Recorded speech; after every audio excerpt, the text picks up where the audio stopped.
Sabi ng Panginoon, no, na tayo ay pinagpala sa bawat isa sa atin, no? Hindi naman sabi ng Panginoon pag about sa tithe and offering, yung pira kaagad yung sinasabi, di ba? Pag tithe and offering, kahit na yung sarili mo, ibigay mo para sa Panginoon, it's a time is for giving ourselves to God, no? No? Actually, no, mga kapatid, no, pag bless tayo ng bawat isa sa atin, anong inuuna natin? No? Nakakalimutan natin si Lord. Minsan, hindi nga tayo nagpapasalamat sa Lord. May dumarating sa atin na blessing. No? Example, no? Pag tayo nagkasakit, no? No? Di ba? Pag tayo ay gumaling, dapat natin pasalamatan si Lord sa bawat isa sa atin. No? Kasi nga, no, about tithing, no, sinabi dito, tayo ba ay bukas palad na magbigay sa ating Panginoon? Naayon ba sa puso natin ang pagbibigay? No?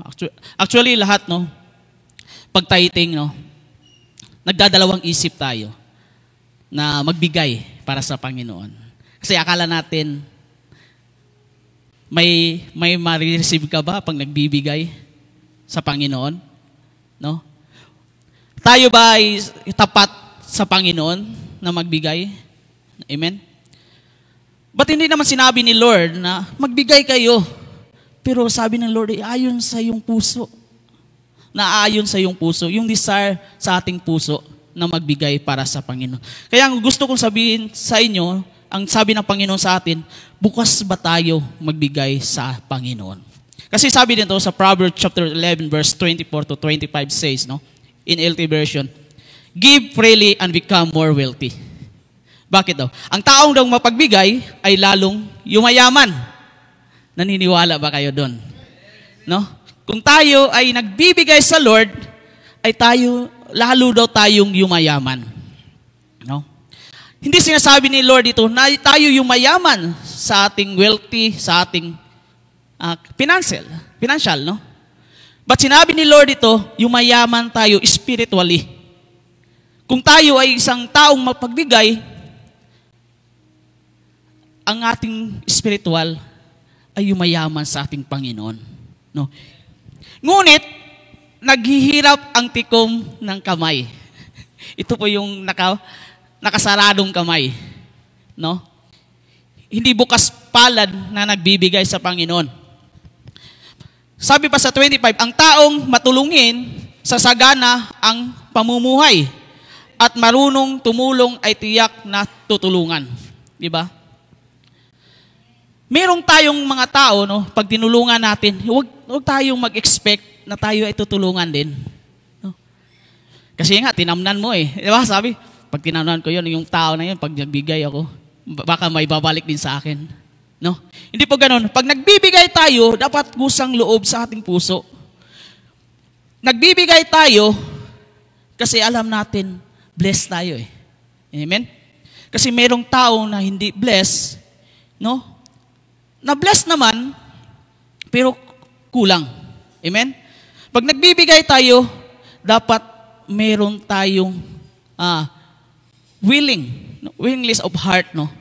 Na dapat, no, sa bawat isa sa atin is naaayon. Kung ano man yun, no? Sino ba itong nililibre? Nakaranas ng libre. Amen? Amen? Di ba? Pag nakaranas tayo ng libre, di ba, nandun yung pasasalamat natin. Amen? Siyempre, di ba? Kasi nga, nakita natin sa taong matulungin yung puso niya na mapagbigay. No? Di ba? Para sa atin, kaya ba natin ilibre si Lord? Kaya ba nating pakainin si Lord? Kaya ba nating bigyan ng saya si Lord? Sabi nga, si Lord mayaman na. Di na kailangan ni Lord ng pera natin. No? Yung pera mo, hindi sapat yung pera ni Lord. Si Lord mayaman na. Amen? Kaya nga, kung tayo bilang isang Kristiyano at naniniwala sa Panginoon, na may pagpapala na ibibigay para sa atin, ilibre natin si Lord. You know? Yung maganda, ilibre natin si Lord. Amen? Tithing is an expression of gratitude for what God has done in our lives. Amen? Itong yung pagbibigay, ito yung expression na pagpapasalamat tayo sa Panginoon. Dahil nandyan ka ngayon, nakatayo ka ngayon, at yung malusog mong katawan ngayon. No? Huwag natin sabihin sa ating sarili nanggaling yung pera. Galing sa kagalingan ko to. Galing sa katalinuhan ko to. Galing sa wisdom na, no, sa tao. Pero, nandyan ka ba ngayon kung wala si Lord? No? Nandyan ka ba ngayon sa position mo yan kung wala si Lord sa buhay mo? No? It is an act acknowledging His goodness, faithfulness, and provision. Dahil po sa kanyang kabutihan, no, sa kanyang panampalataya at sa ating provision, ibibigay sa atin ng ating Panginoon. Amen? Kaya nga, no, when we give with a grateful heart, we cultivate a mindset and abundance of recognize that everything we have comes from the God's hand. Kung ano yung nakukuha natin, kung ano yung nandyan ka ngayon, no, hindi po yan galing sa kamay mo. Galing po yan sa kamay ng Panginoon. Dahil po bukas palad ang Panginoon nagbibigay sa iyo. Kahit hindi ka nagbibigay at kahit hindi mo nilibre si Lord. Pero si Lord laging nagbibigay para sa iyo. Amen? Kaya nga mga kapatid, no, faithful ba tayo? Kahit maliit man yan, no? Na kahit kunti man ibibigay mo sa Panginoon, basta faithful ka lang para sa Kanya. Kasi nga sabi dito sa Luke chapter 16 verse 10, kung may Bible tayo, basahin natin, no? If you are faithful in things, you are be faithful in large. No? Kung tayo daw ay pagkatiwalaan sa maliit, no, na bagay, ay makapagkakatiwalaan sa malaking bagay. Ganun po mga kapatid, no? Kasi nga, no, but if you are dishonest in little things, you will be honest with a greater responsibilities, no? Kung hindi daw tayo, mandaraya daw tayo sa maliit na bagay, ay mandaraya rin sa malaking bagay, no? Kahit mo kinukunan mo si Lord, no? Sa'yo na lahat eh. Binigay na sa'yo na lahat eh. Binigay na ni Lord para sa'yo eh. Kukunin mo pa yung percent para kay Lord. Na sa'yo na lahat, ibinigay na ni Lord. Nagtitiwala ba tayo sa ating Panginoon?